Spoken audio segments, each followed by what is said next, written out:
Hey guys, it's ARIBA and I'm back with a really fun makeover. So today's makeover is a bit of a project. We're going to be doing some corrective work. So my client today has some extensions in her hair and they're very blonde, and her natural has a lot more dimension in it than her very blonde extensions do. So our goal today is going to be to blend these extensions to mimic her natural hair color.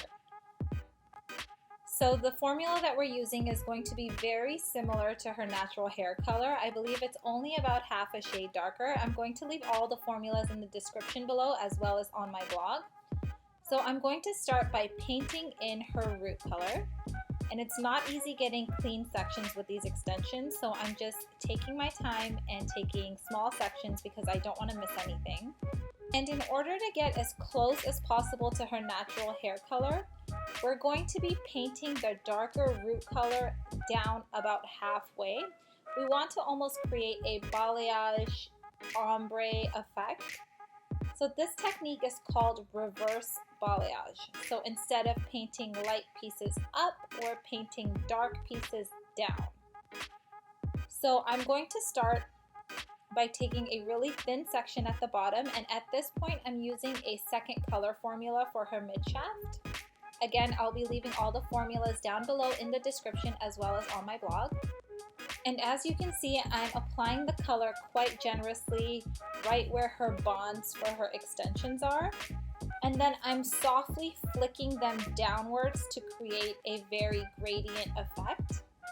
Again, the sections are not going to be clean because of all of the bonds and the extensions, so I'm not going to stress about it. I just want to make sure that the sections are thin enough that I'm able to completely saturate the color and not miss any hair. So for this color technique, I'm taking horizontal sections about ½ inch wide, and then I'm very generously applying the color on the root and the mid-shaft. Once that's applied, I'm not adding any extra color to my brush, and I'm just taking whatever color that is already on her hair and I'm flicking it and feathering it downwards to create some lowlights. Because this is a freehand technique, it can very easily get very messy, so I want to make sure that my sections are combed out and nice and clean. For this application, my paintbrush is flat against her head and I'm flicking it out towards the mid-shaft, continuing to keep the brush flat. And then once I'm ready to start creating the lowlights, I'm going to be holding the brush vertical and flicking out some lowlights downwards towards the ends of her hair, but not going too far down. I want to make sure that I maintain a lot of the lightness towards her ends because we still want to be left with an ombre once we're completely done this application. My client here loves being blonde, as you can tell by all the blonde extensions. So by the time I'm done this color application, I still want her to leave my chair feeling like a blonde. Just because we're going in and adding dimension does not mean that she has to overall be darker. Adding shadows and adding depth into her hair color will just add a little bit more movement. It'll give it a little bit more interest. It'll give it a little bit more of an elegant finish. And it'll still ensure that she's still very blonde by the end of it. Now that we've worked our way up into her natural hair color, you can see there's a lot more dimension and dark and shadow in her natural hair color as opposed to the very blonde extensions. So I'm not going to be painting the dark hair color down as far as I was with the extensions. I'm just merely blending it. So I'm holding my brush vertical and applying lowlights as opposed to holding it horizontal and applying more color. With each new horizontal section that I'm taking down, I'm making sure that the lowlights I paint in are following the same ridges as the lowlight below.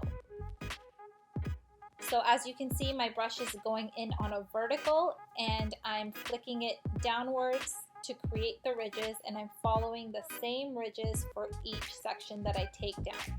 So with each ridge that I'm painting in, you can already see the highs and lows that we're going to be left with at the end of our color application. Low light, highlight, low light, highlight. And now we're going to make our way into the front sections.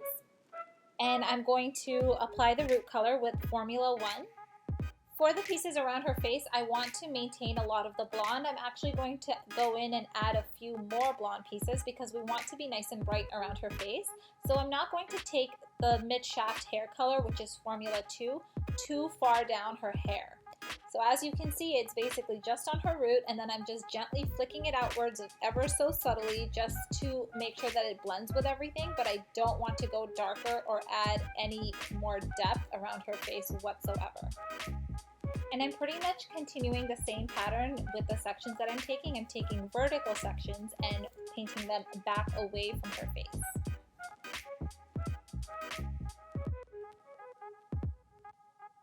And I just want to grab a couple of pieces around her face or in her bang area, and I want to bring the blonde a little bit higher up. I'm going in with lightener and 30 volume because she's already pretty blonde. I just want to brighten it up ever so subtly. About 2 or 3 pieces, not very many, and I'm just resting them on some cotton so that they don't mix with the low light hair color. Repeating the same thing on the other side, and then we're going to let her process for about 20 minutes. I am using a permanent hair color for her roots and mid-shaft.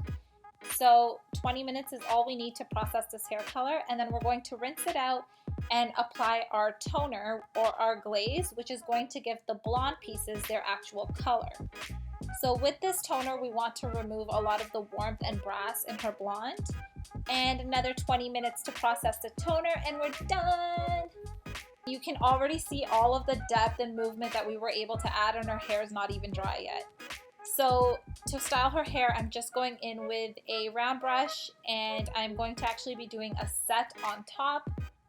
Hair sets better once it's heated and cooled in the same exact position, so I'm heating it on the round brush and then rolling it with my fingers and setting it with a clip so that it cools down in this position, so it'll allow her hair to have a little bit more volume and last a little bit longer.